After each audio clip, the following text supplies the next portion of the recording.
to showcase exactly the kind of young people that are there engaging in public speaking, being able to present themselves and expressing themselves how they feel about certain things that are happening in this country and what their role as young people is in as far as providing solutions to these challenges.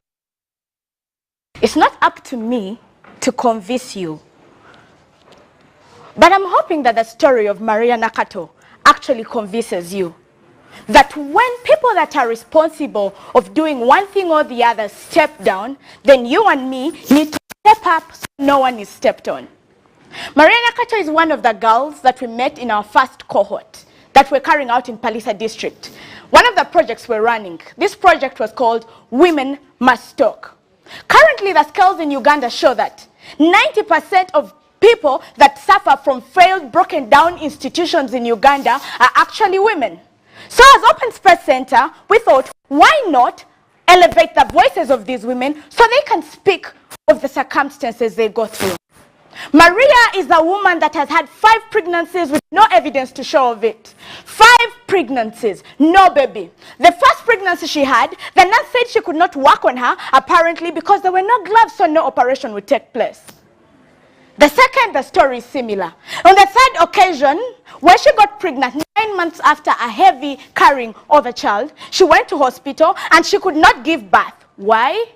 The nurses were striking. They had not been paid. Apparently, someone was holding on their funding and the money they were supposed to receive. I do not want to bore you with this long story. But we interacted with Maria and brought to book 5 health workers that were engaging in one squandering of all resources that had been sent from the government to be used by women that were pregnant. We were able to arrest officials that were engaging in not paying people the money they were supposed to receive and keeping it to themselves.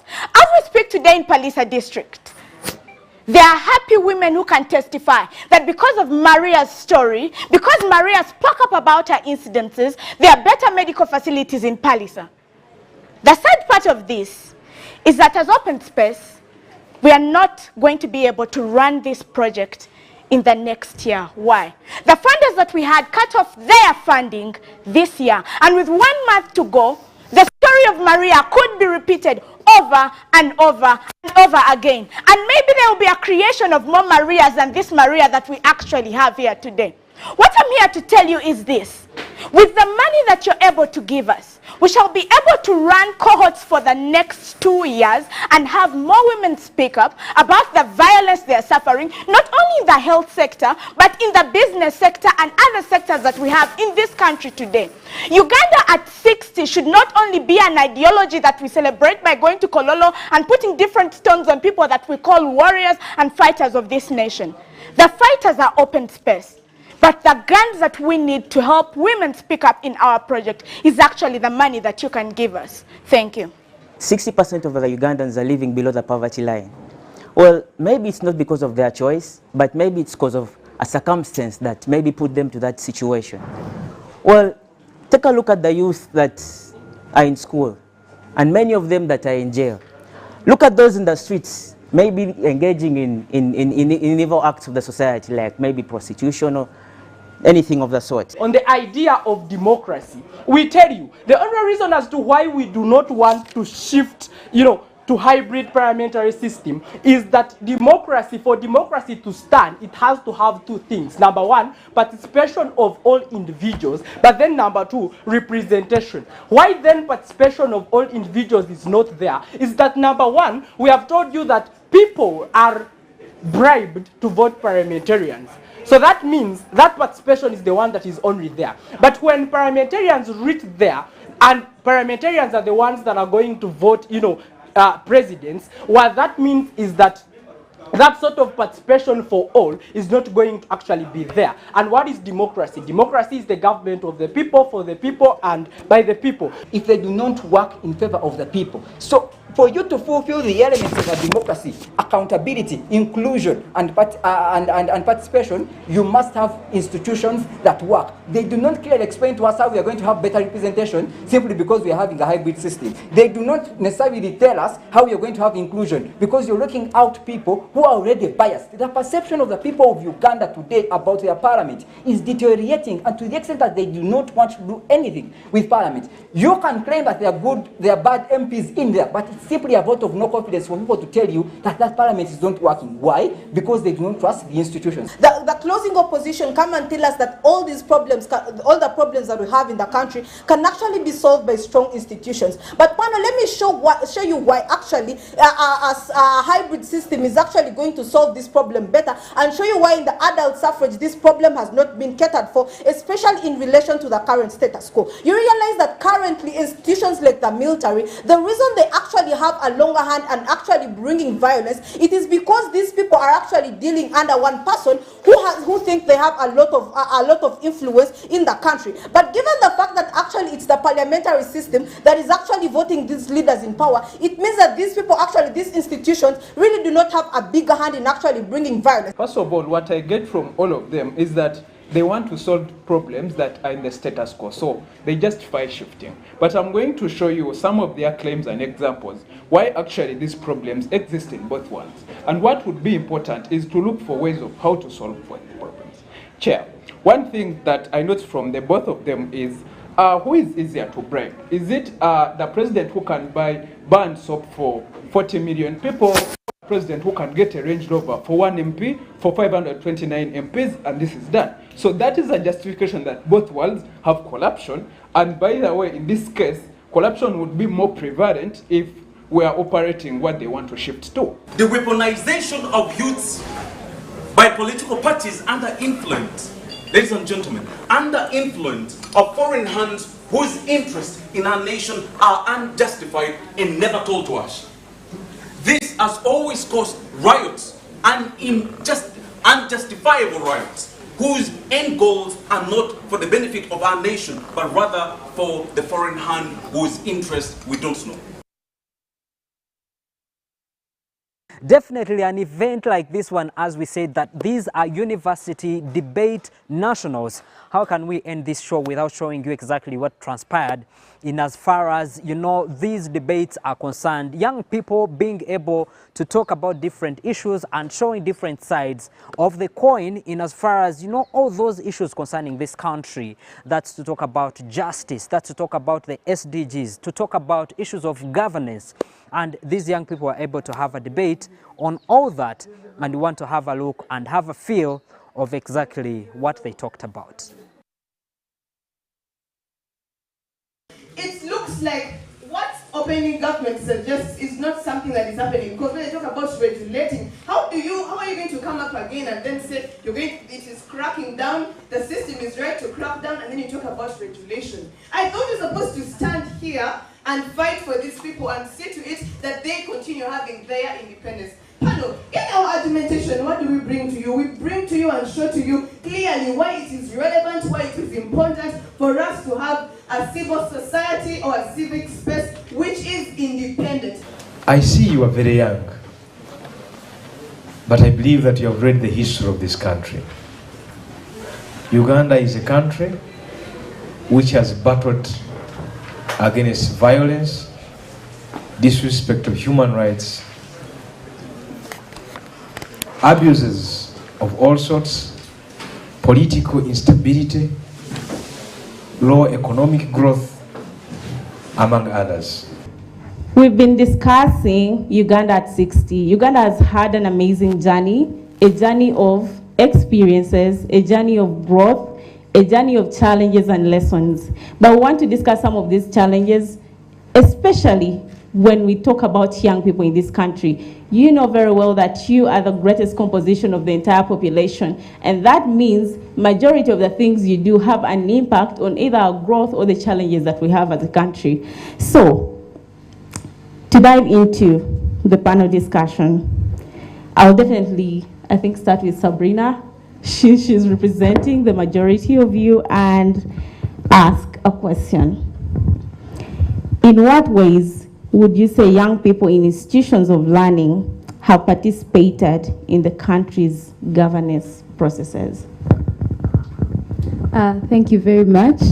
This is an interesting discussion, and well, what I can say about that is that young people have really tried to engage in leadership positions at school, even in the communities. That's mostly what they have really been doing, and activities like debates as well, and also workshops, advocacy, movements that challenge the government.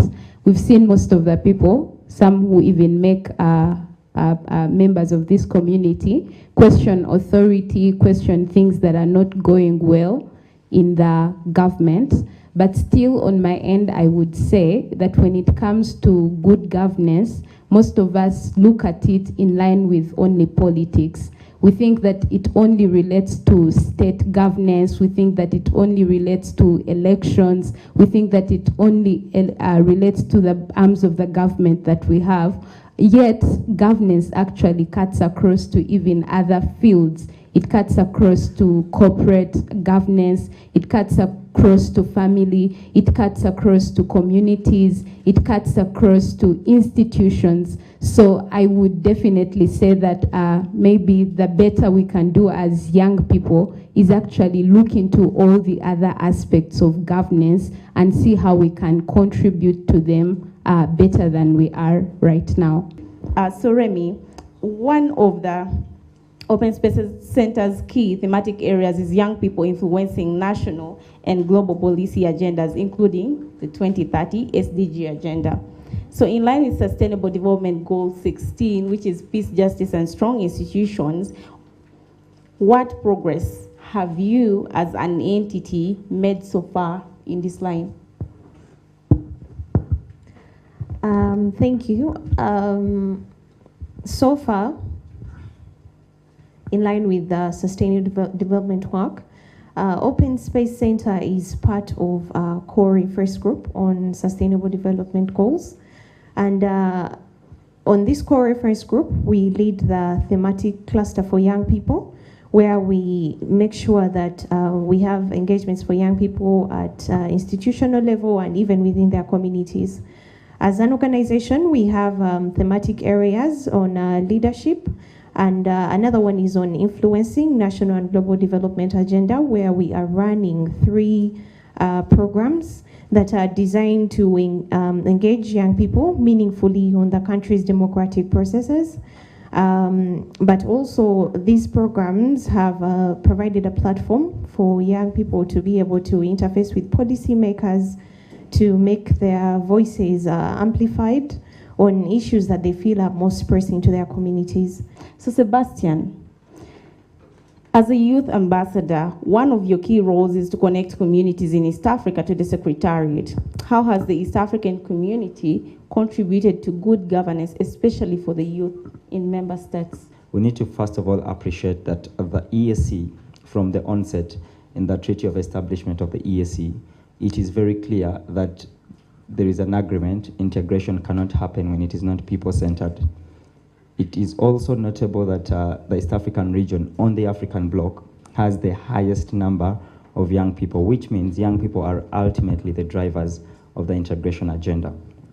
That said, the EAC has done so much towards integrating young people in these conversations. At governance level, we do have the East African Community Youth Policy that was passed in 2013. For those of you that do law or that are experts on governance, you know that conversations and talk are not what mainstream, but rather enshrining this mainstreaming agenda into law is what matters. So I think one of the most important things is to understand that at a policy level, I think from what the SDGs provide for, I think it's SDG 16, the requirement for a strong justice system, for peace, strong institutions, is something that umbrellas the conversation that kind of anchors what young people can contribute to the success of or the achievement of that particular SDG.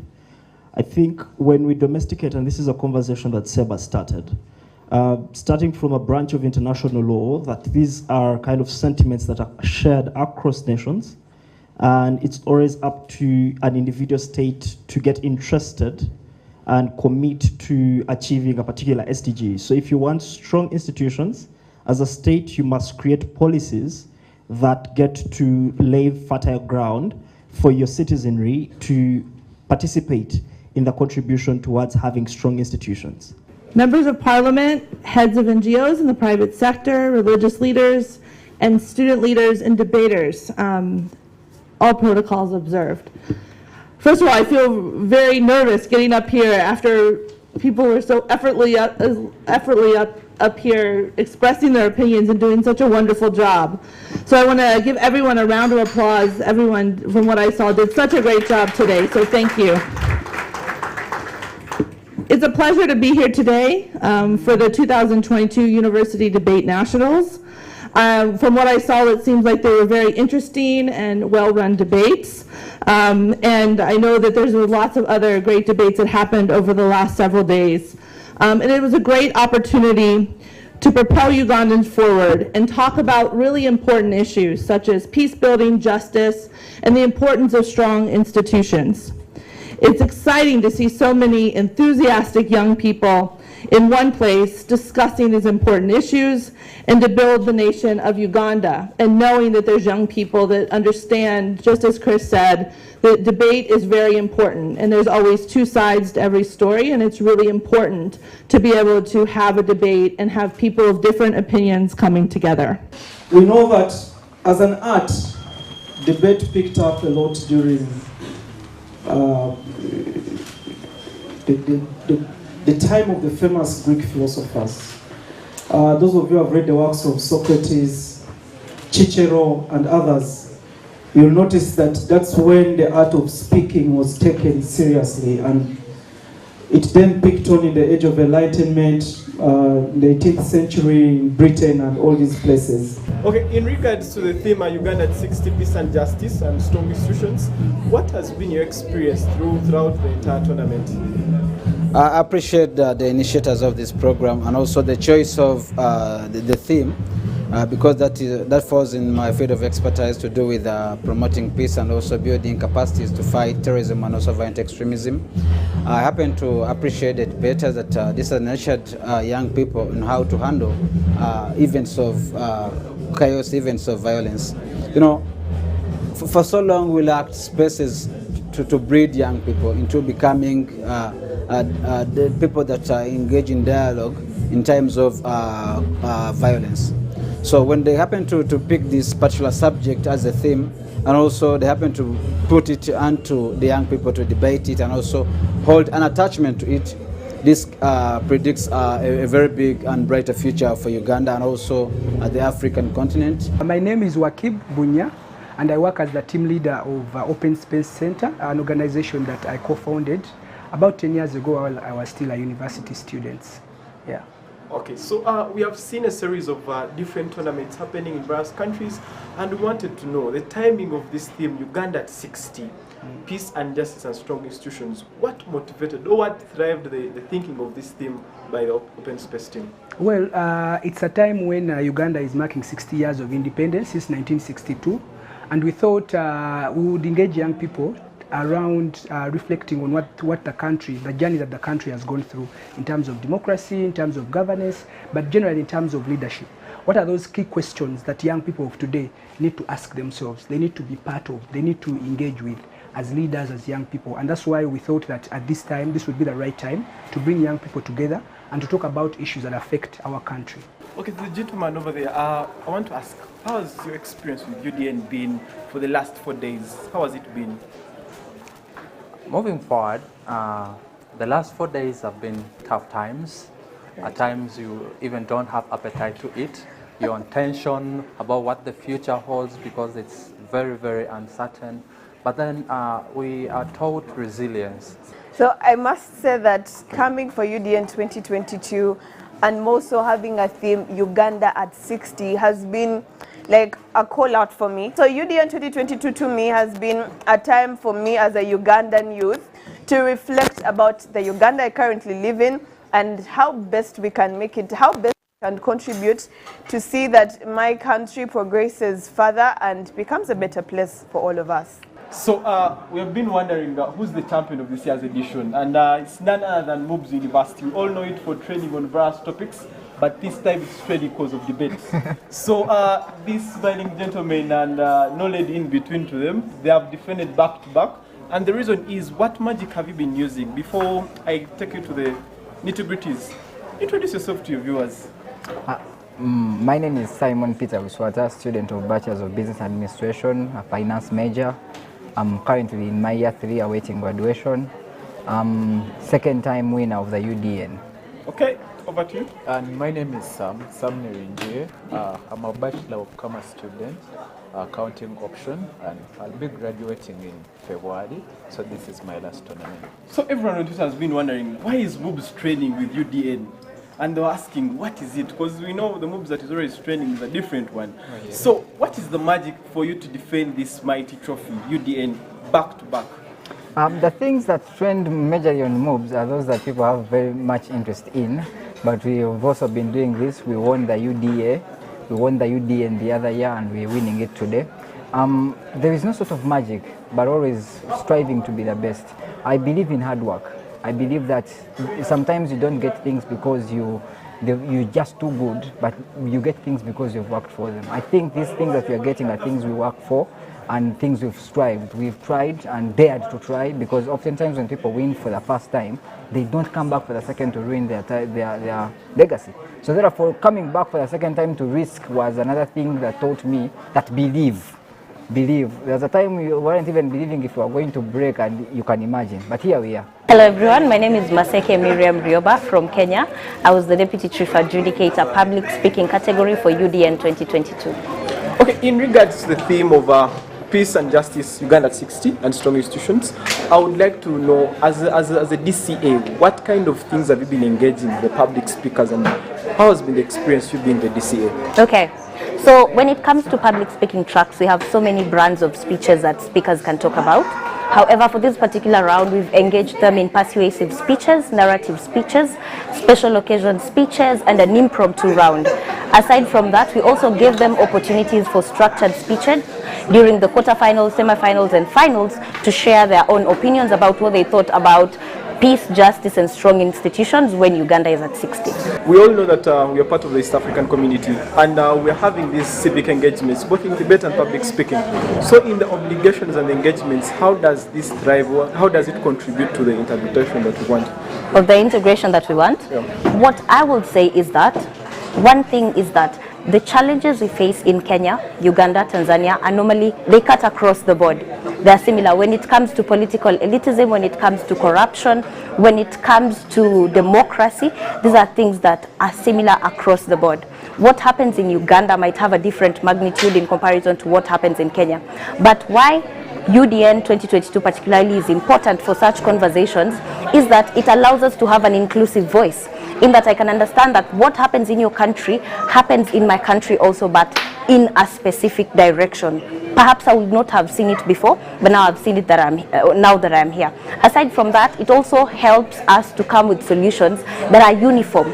Youth are now able to sit down and say, you know what, this is happening in your country, this is a challenge that's also in our country, and this is how we can forge forward, not only for our individual countries, but for the East African region at large. Well, hello everyone, viewers. My name is Roy Raymond Degera from Tanzania. I came here as a judge 4 days ago. It's been amazing, it's been beautiful, and we're done. Okay, what is your takeaway in regards of the theme Uganda at 60, peace and security and justice and strong institutions? What is your takeaway in this engagement that has been happening here? Well, personally, having doing this for a very long time in different places, I feel like Ugandans are so much deep.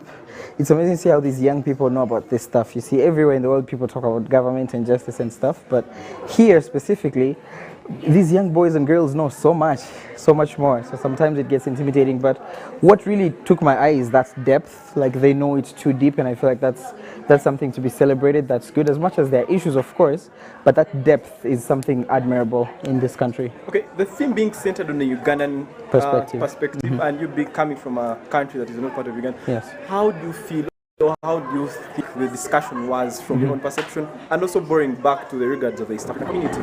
How do you think, how does it relate to the theme that we are? Well, yeah, like you said, East African community, what is happening here, what is happening in Kenya, what is happening in Tanzania, not that much different. East African community, there's that community, there's that link. But again, based on what was going on here, I was really impressed by how people can call out what is going on, which might not be the case in other places, yeah, especially where I come from. But I feel like here in Uganda, young people really call out, authorities really call out these people in power.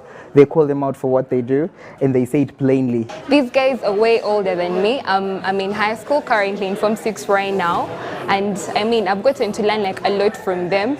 Debate is something so fun. Debate is something so fun. I mean, I've gotten to learn the people, the university students debating from me, I use critical thinking. I mean, they think from outside the box. At school, I'm a debater at my school and we do Kalipopa, but I've gotten to know that there is BP and it's very interesting to do BP. Though it's tough, people do think outside the box and it has been a fun experience being here. Well, as I say, Youth of Purpose is going to transform this nation. Just imagine all these conversations that we've had here from the young people. These are very intelligent young people that we believe are going to transform Uganda. And that's why as Youth of Purpose and at UBC, we're giving you a platform as young people to be able to bring out your views in as far as all these issues are concerned, whether it's an event at your school, at your university, in your community. We are there to cover you and give you a platform. I thank you so much for watching this show. My name is Ivan Tumukunde. Follow me on all my socials on Twitter, I_Tumukunde, on Facebook, Tumukunde, on LinkedIn, Tumukunde Ivan. I thank you so much for watching this show. See you next time. Youth of Purpose.